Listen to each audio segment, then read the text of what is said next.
नमस्कार. मी आशुतोष टिळक. 27 एप्रिल ते 3 मे 2024 या आठवड्याच्या आर्थिक बातम्या घेऊन तुमच्या समोर हजर झालो आहे. सुरुवात करूया या आठवड्याच्या आर्थिक बातम्यांपासून, हेडलाईन्स पासून. काय होत्या हेडलाईन्स या आठवड्याच्या? फेडरल रिझर्व्हच्या मीटिंगचा हा आठवडा होता. आपले सगळ्यांचे लाडके जेरोम पॉवेल हे येऊन अमेरिकेमध्ये व्याजदरांच्या बाबतीमध्ये त्यांचा नेमका निर्णय काय आहे हे येऊन बोलून गेले. येस बँकेला नवीन प्रमोटर मिळतो आहे का? येस बँकेला 2020 सालच्या त्यांच्या त्या सगळ्या क्रायसिसच्या नंतर एक नवीन त्यांच्या आयुष्यात नवीन कोणीतरी प्रमोटर मालक येणार आहे का? नेमकं काय परिस्थिती आहे बघावं लागेल. एक नवीन प्रायव्हेट बँक एंटिटी म्हणून अस्तित्वात येणार आहे का बघावं लागेल. कॅथॉलिक सिरियन बँकेला वाचवल्याच्या नंतर, काही इन्व्हेस्टर्सनी वाचवल्याच्या नंतर काही प्रमाणात तहच केस होते आहे का भारतामध्ये बघावं लागेल. Bank FDs versus mutual funds असं काही बाबतीमध्ये, काही केसेसमध्ये का म्हणण्याची सिच्युएशन आलेली आहे. काय घडलं, काय आहे, डेटा आकडेवारी नेमकं काय सांगतोय ते आपण बघणार आहोत. गोदरेज ज्यांच्या लॉकसाठी, ज्यांच्या कुलपांसाठी म्हणून ते ओळखले जात होते, त्यांच्या फॅमिलीमध्ये स्प्लिट घडून आलेली आहे. काय आहे त्याच्याविषयी बघणार आहोत.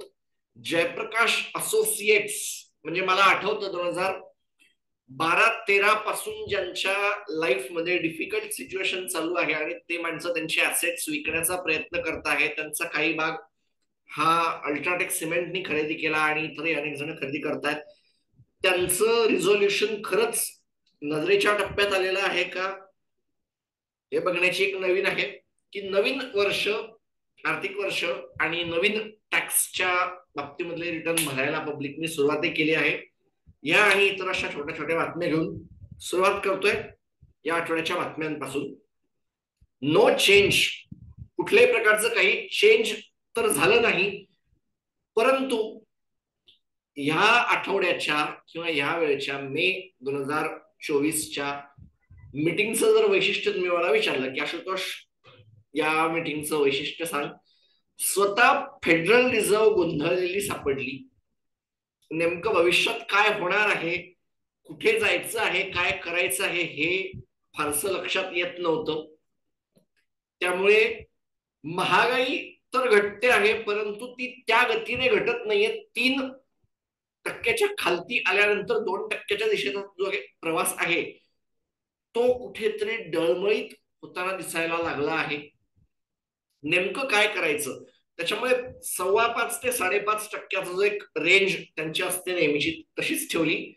आणि 1 जून पासून त्यांचं जे ट्रेजरी सिक्युरिटी त्यांच्या बॅलन्स शीटवर कोरोनाच्या सगळ्या पॅन्डेमिकच्या काळामध्ये त्यांनी मोठ्या प्रमाणावर, म्हणजे मला आठवतं त्याच वेळेला साधारणतः 4 ट्रिलियनच्या आसपास असलेलं त्यांचं बॅलन्स शीट त्यांनी वाढवत वाढवत जवळपास 9 ट्रिलियनच्या आसपास घेऊन गेले. आता ते घटवत आणलेलं आहे 7-7.5 ट्रिलियनच्या आसपासचं बॅलन्स शीट. आणि त्याच्यामधलं 25 बिलियन जे त्यांनी करायचं ठरवलं आहे ट्रेजरी सिक्युरिटी, त्यातल्या 25 बिलियन ते दर महिन्याला विकतील. 60 बिलियनची आत्ता त्यांचं आहे चालू, पुढच्या महिन्याला ते घटवतील. आणि मॉर्गेज बॅक सिक्युरिटीज जे आहे ते 35 बिलियन पर मंथवर मेंटेन आहे. याच्यावरती जे काय असेल ते गुंतवलं जाईल असं जेरोम पॉवेल यांनी जाहीर केलं आहे. Jerome Powell also accept the inflation is not coming below 2% is a risk. Conclusion of this meeting is we will not see 3 rate cuts and may need for only 1 rate cut or rate hike will also come. झालं असं आहे की Howard mark असतील किंवा Jamie diamond असतील किंवा इतर फायनान्सच्या जगामधले काही मोठी माणसं ही गोष्ट हायलाइट करतात. जेमी डायमंड यांनी तर जिओ पॉलिटिकल रिस्क या बाबतीमध्ये मोठ्या प्रमाणावर त्यांच्या लेटर्स टू शेअर होल्डर मध्ये खूप मोठ्या प्रमाणावर गोष्टी हायलाइट करून झालेल्या आहेत. आणि मी आता बोलतो आहे, पुढच्या काही तासांमध्ये किंवा पुढच्या काही मिनिटांमध्ये बर्कशायर हॅथवे ची एजीएम सुरू झालेली असेल, त्या सगळ्यामध्ये नेमकं काय म्हणलं जातं हे एक ऐकण्याजोगी असेल. तुम्हाला जर फार इंटरेस्ट असेल तर एका भारतामधल्या प्रमाण वेळेनुसार रात्री हे सगळं साधारण होईल. Your choice. नेमकं अमेरिकेच्या भागामध्ये काय होणार आहे, कसं होणार आहे, हे आपल्यासाठी याच्यामध्ये इम्पॉर्टंट आहे. कारण त्यांच्याकडे जर व्याजदर घटले नाहीत तर डॉलर इंडेक्सची स्ट्रेंथ आहे ती अबाव 100 टिकून राहील, डॉलर स्ट्रॉंग राहील. रुपया आणि जगभरातले इतर जे काही चलन आहेत ती वीक होतील, ती दुबळी होतील. प्लस त्यांच्या बाजारामध्ये आणि त्यांच्या यील्ड्स मध्ये त्यांच्या सरकारांनी छोट्या शॉर्ट टर्म मध्ये मोठं जर व्याजदर दिलं आणि त्याचं रिटर्न हे जर भारताच्या सेन्सेक्सच्या रिटर्न पेक्षा कमी असेल तर एक सेलिंग सुरू होऊ शकते. भारताच्या इक्विटी बाजारावर याचा परिणाम होऊ शकतो, म्हणून ही गोष्ट हायलाइट करण्यासारखी आहे. FIIs ची जी एक मोठ्या प्रमाणावर सेलिंग सुरू झालेली आहे त्याचा हा एक कारण असू शकतं हायलाइट.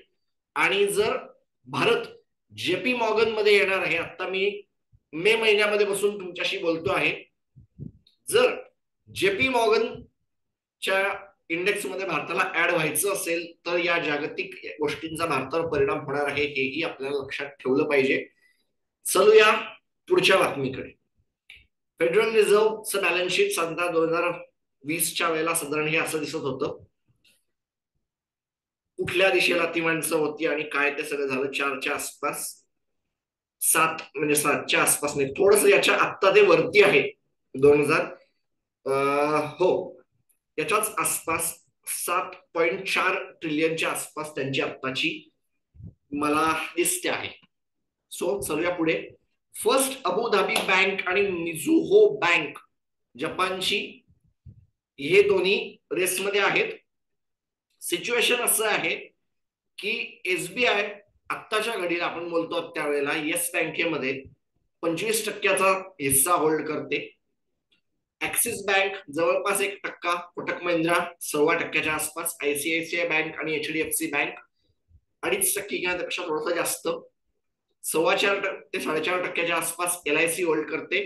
10% हिस्सा कार्लाइल आणि ऍडव्हेंट या प्रायव्हेट इक्विटी कंपनीज होल्ड करतात. त्यातल्या कार्लाइलने जवळपास 1.25% हिस्सा मागच्या 1-2 दिवसामध्ये विकला आहे, अशा बातम्या आल्या आहेत.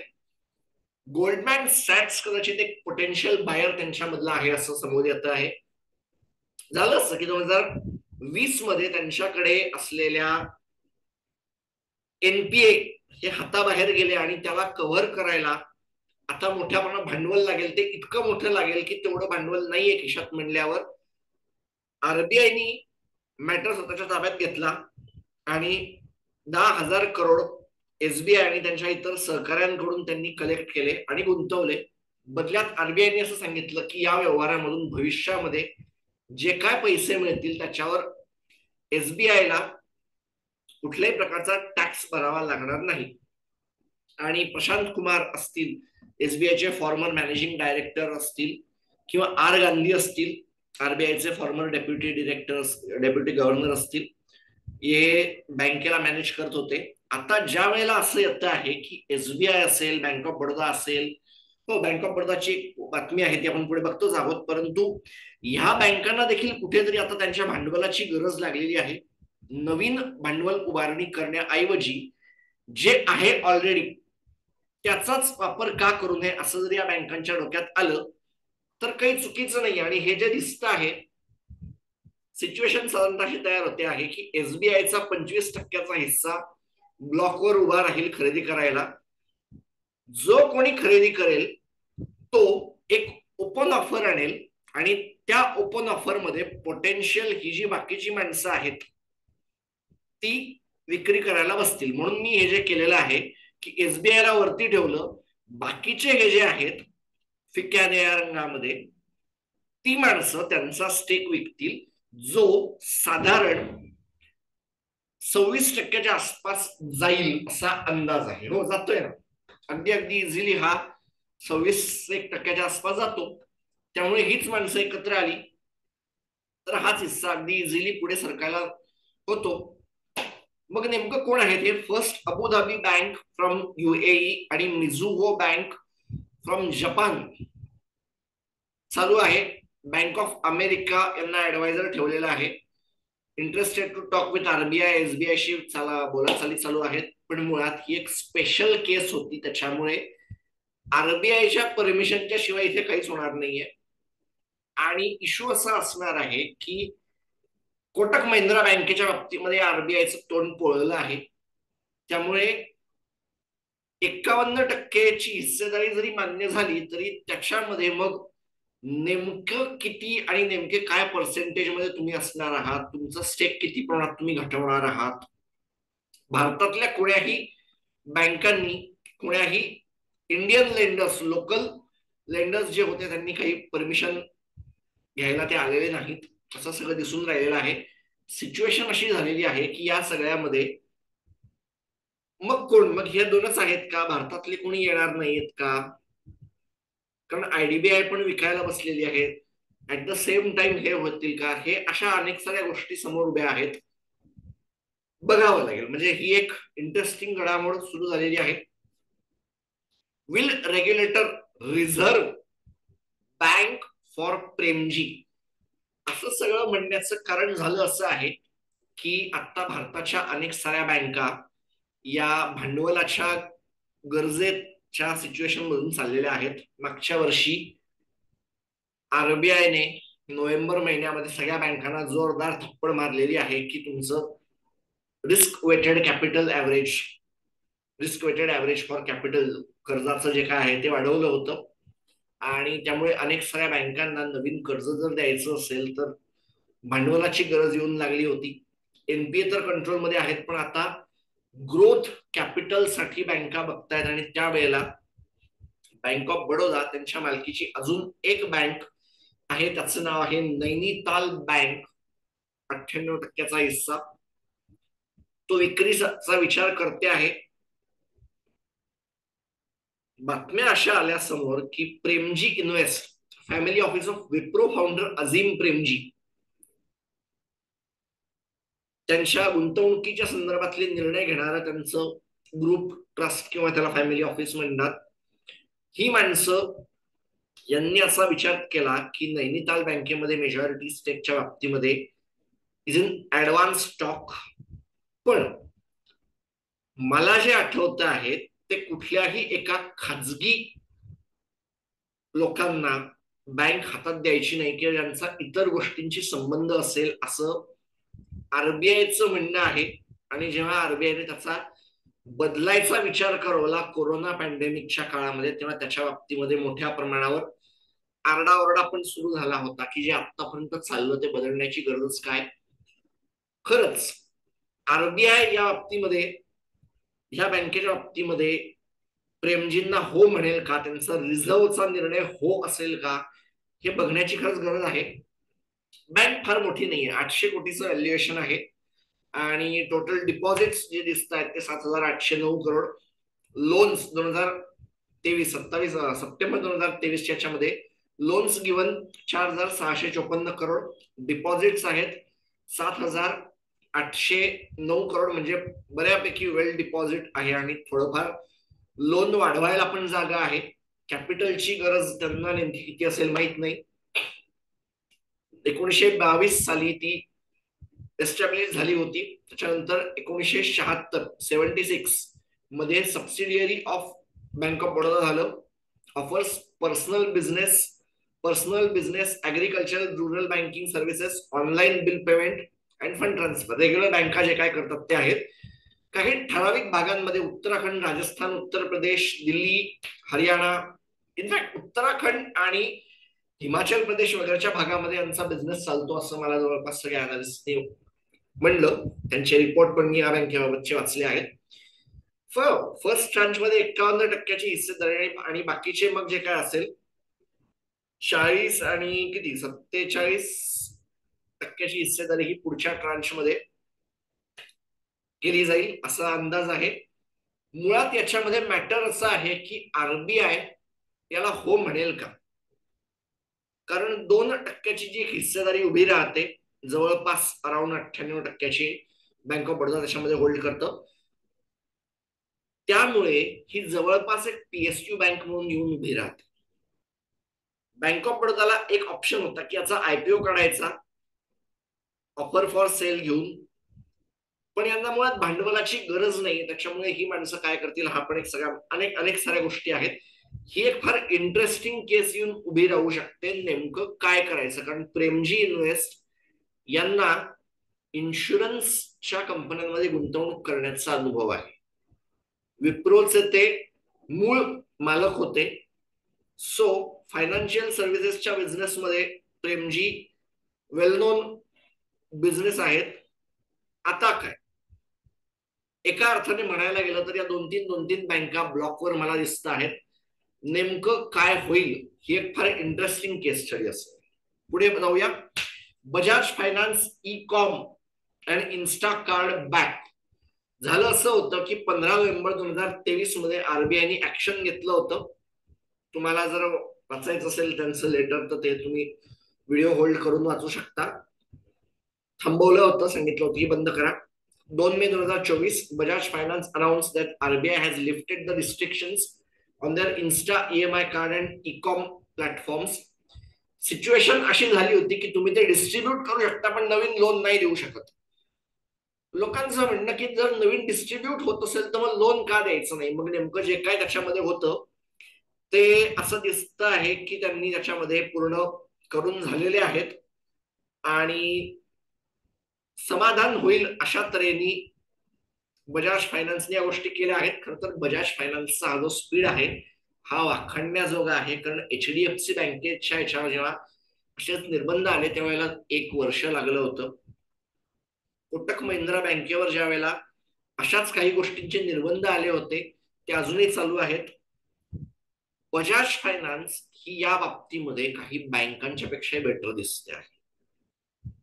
त्यामुळे खरंच मला हे सगळं बातमी ऐकताना माझा व्ह्यू असा आहे की बजाज फायनान्स खरंच एनबीएफसी आहे का जस्ट ते स्वतःला बँक करून घेऊ इच्छित नाहीत म्हणून ते एनबीएफसी आहेत अशा लेवलला हे आहेत असं म्हणायला पण जागा आहे. एनिवेज बँक त्यांचा शेअर उत्तम परफॉर्मन्स करत राहो कारण निफ्टीचा भाग आहे. आणि चलूया पुढच्या बातमीकडे. काय होतं की बँक्स ऑल्सो नीड मनी, किंवा बँकांना कर्ज ज्या वेळेला द्यायचं असतं त्यावेळेला त्यांना डिपॉझिट लागतात. त्यांना कुठून तरी कोणाकडून तरी पैसे कर्जाऊ घेऊन उसने घेऊन ते पुढे सरकवावे लागतात. हे कर्जाऊ घेणं म्हणजे एफडी असतं किंवा सेव्हिंग बँक असतं. NDTL net demand and time liability असा त्याचा जो शब्द आहे त्याच्या बळावर हे सगळं चालतं. Soaring asset under management of mutual fund keeps banks out of deposit. Last year म्हणजे 2023-24 financial year saw more mutual funds investment than deposits in bank deposit till March end 2005 lakh crore त्याचा अमाऊंट ती होती. Mutual funds asset under management 53.4 lakh crore. या आर्थिक वर्षामध्ये बँकांची deposits वाढली 13%, पण म्युच्युअल फंडांचं ऍसेट अंडर मॅनेजमेंट वाढलं 35% गतीने. In the same time, banks failed to meet the RBI mandate on CRR 15 times. अजून 1 वर्ष जर मी मागे गेलो तर बँकांचं असं म्हणणं आहे की 30 वेळेला झालं. आणि काही बँकांच्या बाबतीमध्ये हा जो फरक होता बँकांना मेंटेन करावा लागतो कॅश रिझर्व्ह रेशोची मेंटेन, की तुमच्याकडे जेवढं आहे समजा 100 रुपये असतील तर 4.5 रुपये तुम्हाला मेंटेन ठेवावे लागतात आरबीआयकडे ऍज अ कॅश म्हणून. त्याच्यावर बँकांना कुठल्याही प्रकारचं व्याज मिळत नाही. परंतु ह्या वेळेला असं झालं की म्युच्युअल फंडांच्या देत राहणाऱ्या जोरदार रिटर्नमुळे अनेकांनी खिशातले पैसे काढून म्युच्युअल फंडामध्ये टाकले. म्युच्युअल फंडवाल्यांनी ते त्यांच्या बँकांमध्ये टाकले असतील नसतील माहित नाही, परंतु त्यांनी पण ते कुठेतरी गुंतवले. चालत राहील चक्र. आणि याचा परिणाम असा झाला की अनेक साऱ्या बँकांना सेव्हिंग च्या वेळेचं जे काय होतं तो CRR मेंटेन देखील करता आला नाही. आणि म्हणून मागच्या काही काळामध्ये आरबीआयने मोठ्या प्रमाणावर वाढवले. सुरुवातीला काही काळ बँकेने त्यांच्या डिपॉझिटचे व्याजदर वाढवले नव्हते, परंतु आता HDFC बँकेने देखील ज्येष्ठ नागरिकांसाठीची विशेष काय म्हणतात डिपॉझिट साठीची एक स्कीम आणली आहे. 0.5% जास्त व्याजदर ज्येष्ठांना मिळतात, परंतु 0.5% अजून थोडा एक्स्ट्रा देण्याची HDFC बँकेने तयारी केली आहे. ते याचा एक साइड इफेक्ट म्हणून बघता येईल, कारण HDFC बँकेचा जो debt to deposit ratio, loan to deposit ratio जो होता तो 100च्या वर पोहोचला होता. साध्या भाषेत बोलायचं तर 100 रुपयाची डिपॉझिट 110 रुपयाचं लोन असं चालत नाही. काही प्रमाणामध्ये आरबीआयचं म्हणणं की तुम्ही डिपॉझिट हे मोठे ठेवा, त्याच्यामध्ये काही प्रमाणात तुमचं भांडवल जे असतं इक्विटी त्याचा वापर करा, असं आरबीआयचं म्हणणं. हे या सगळ्या बाबतीमध्ये एक मोठा इश्यू होऊन राहिला आहे. मला असं वाटतं या सगळ्या सिच्युएशन मध्ये की येणाऱ्या काळामध्ये पुढच्या मोठ्या प्रमाणावर व्याजदर वाढताना दिसतील. आणि जेरोम काका पॉवेल यांनी म्हणलेलंच आहे की व्याजदर घटीची जी काय पॉसिबिलिटी होती, किंवा हॉवर्ड मार्क यांनी जे म्हणलं की चेंज ऑफ अ सी, 2008 सालच्या क्रायसिस नंतर मोठ्या प्रमाणावर आपण व्याजदर घटताना पाहिले आहेत, व्याजदर शून्याकडे येताना पाहिले आहेत. युरोपच्या काही देशांनी तर व्याजदर निगेटिव्ह होताना आपण पाहिले आहेत. आताचा जो काळ आहे, पॅन्डेमिकने काय केलं की व्याजदर हायकडे जाण्याची एक स्पीड तयार झाला. महागाई मोठ्या प्रमाणावर रिटर्न आली. महागाई फारशी माहिती नव्हती, महागाईचं रिटर्न झालं 2021-22 मध्ये. त्यामुळे आता जगभरच्या सेंट्रल बँकांनी त्यांचे व्याजदर वाढवले, या बँकांना पण वाढवावे लागले. गुंतवणूक सुरू झाली. बँकांकडे एफडी किंवा इतर डिपॉझिट्स नसल्याने बँकांना पण ते अट्रॅक्ट करण्यासाठी जास्त व्याजदर अट्रॅक्ट करावे लागले. That is one effect. चालूया पुढच्या साईडला. The Godrej group announced entering into a family settlement agreement. झालं असं आहे की आतापर्यंत गोदरेज, आदी गोदरेज आणि नादिर गोदरेज या भावांना ते होते, परंतु यांच्यामध्ये जमशेद गोदरेज आणि स्मिता गोदरेज अशी त्यांची 2 भावंड, त्यांनी त्याच्यामध्ये भाग मागितला होता. झालं असं की तो झाला आहे. मागच्याच खरं तर ही बातमी मागच्या वेळेची होती, पण त्याला अधिक जे डिटेल मला येत होतं ते यायला मी थांबलो होतो, म्हणून ही बातमी या आठवड्याचा भाग.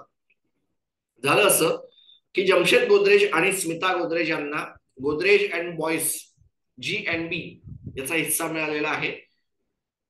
जमशेद गोदरेज आणि स्मिता गोदरेज यांना गोदरेज फॅमिलीची मुंबई मधली फेमस लँड बँक पण मिळणार आहे. म्हणजे मुंबईचे आता नवे सावकार जे असतील ते जमशेद आणि स्मिता गोदरेज असतील. गोदरेज ब्रँडचा वापर दोन्ही ग्रुप करत राहतील. आदी गोदरेज आणि नादिर गोदरेज यांच्याकडे लिस्टेड कंपन्या आलेल्या आहेत आणि हे बऱ्यापैकी क्लीन जो आहे तो स्प्लिट दिसून राहिलेला आहे. भविष्यात जर IPO येऊन पडला तर नेमकं काय आहे हे लक्षात यावं म्हणून याला हायलाइट केलं की Godrej and boys G&B and affiliates have presence across multiple industries spanning aerospace, aviation, defense, engines and motors, energy, security, building materials, construction, green building consulting, EPC services, intra-logistics, healthcare equipment, durables, furniture, interior design, architectural fittings, IT, software, as well as infrastructure solutions. Sufficient मोठा group Jamshed आणि स्मिता गोदरेज यांना पण मिळतो आहे. Listed कंपन्यांमध्ये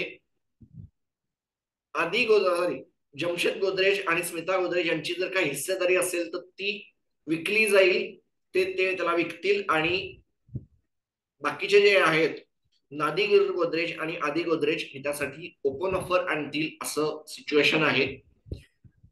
so situation एकूण अशी दिसते आहे की हे अंबानींच्या बाबतीमध्ये जे झालं तेवढं घाण होणार नाहीये असं एक मला दिसून येत आहे. याच्याकडेही एक नजर ठेवण्याची गरज आहेच. चलूया पुढच्या बातमीकडे. Is resolution in sight. मला आठवतं की Jaiprakash Associates, Jaiprakash cement, JP cement नावाचं एक सिमेंट कंपनी होती एकेकाळी.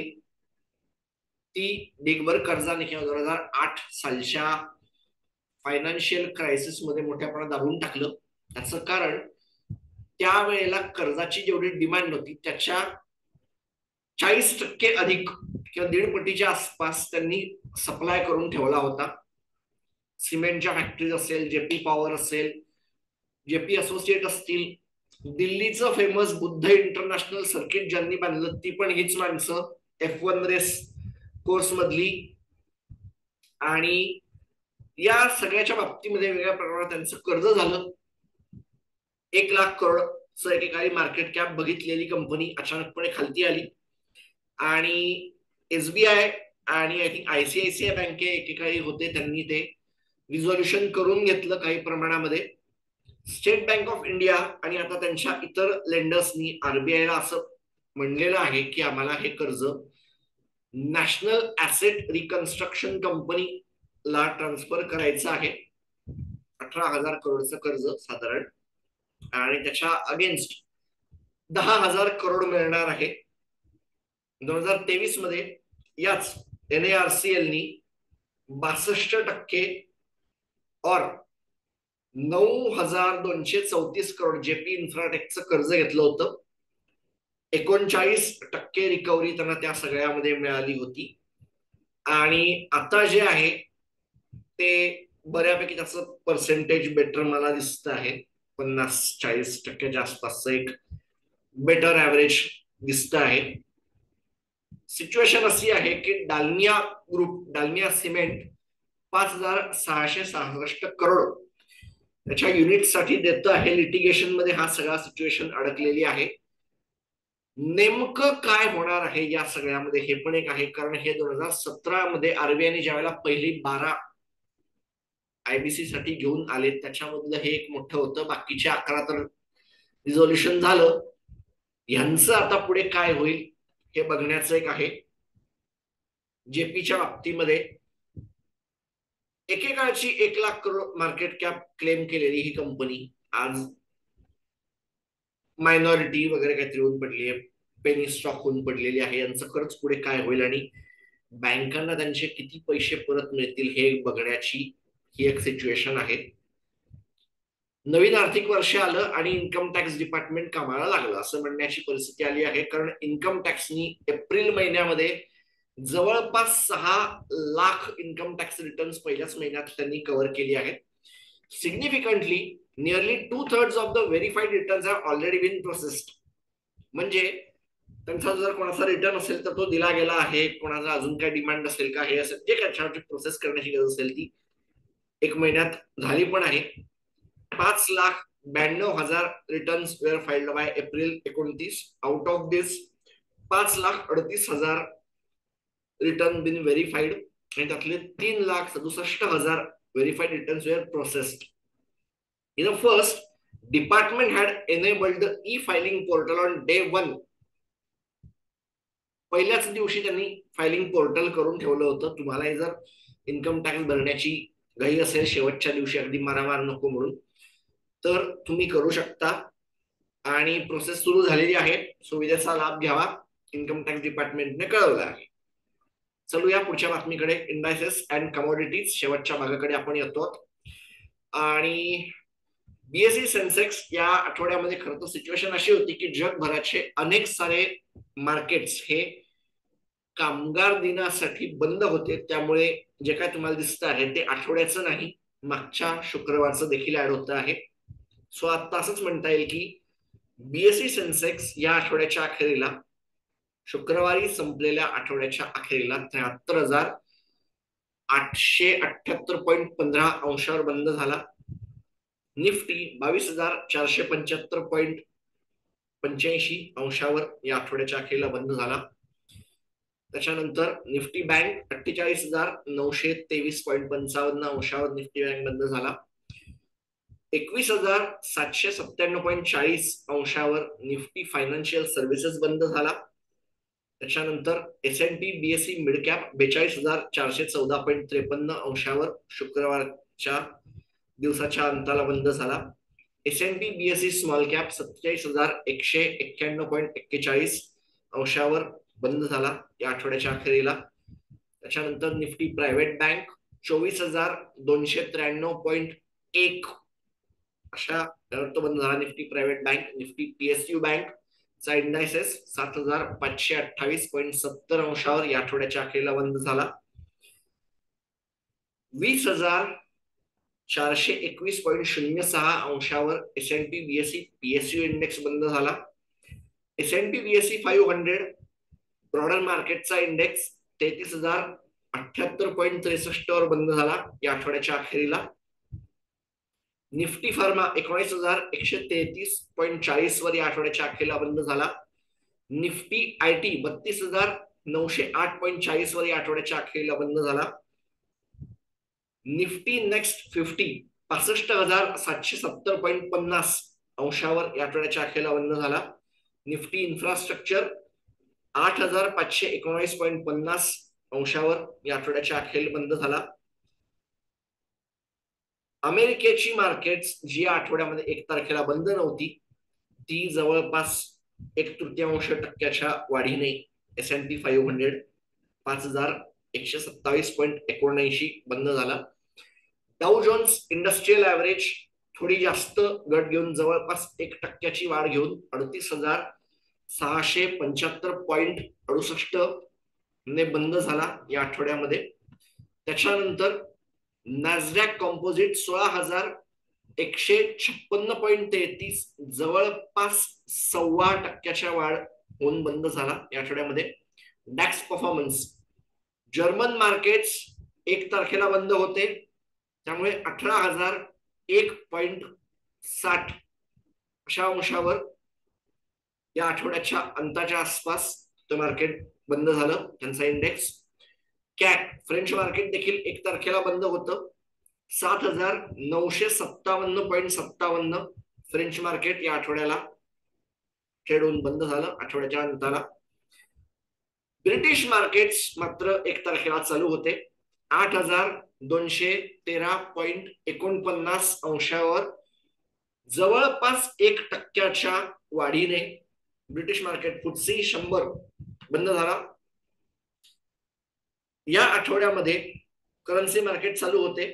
$1 खरेदी करायला तुम्हाला जवळपास 83 रुपये द्यावे लागत होते. युरो INR चा भाव हा याच काळामध्ये 89 रुपये देऊन तुम्हाला 1 युरो मिळत होता. WTI NYMEX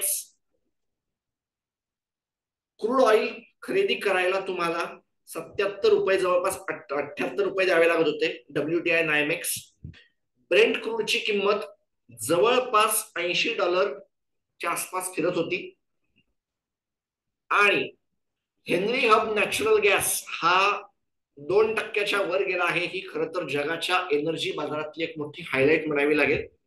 2% वर गेला आहे. 10% वाढ घेऊन या भागामध्ये युद्ध त्या काळात भागामध्ये चालू आहे आणि कदाचित येणाऱ्या काळासाठी युरोपियन देश त्यांच्याकडे येणाऱ्या याच्यामध्ये जर भरून घेत असतील त्यांचे स्टोरेज येणाऱ्या हिवाळ्यासाठी तर करायला जागा आहे कारण त्यांच्याकडे हिवाळा सुरू होईल. गोल्ड भारतामध्ये 70,000 रुपये देऊन 10 ग्रॅम मिळत होतं. चांदी 1 किलो खरेदी करायला 81,120 रुपये द्यावे लागत होते. या होत्या या आठवड्याच्या आर्थिक बातम्या. पुन्हा पुढच्या आठवड्याच्या बातम्या घेऊन तुमच्या हजर होईल. तोपर्यंत नमस्कार.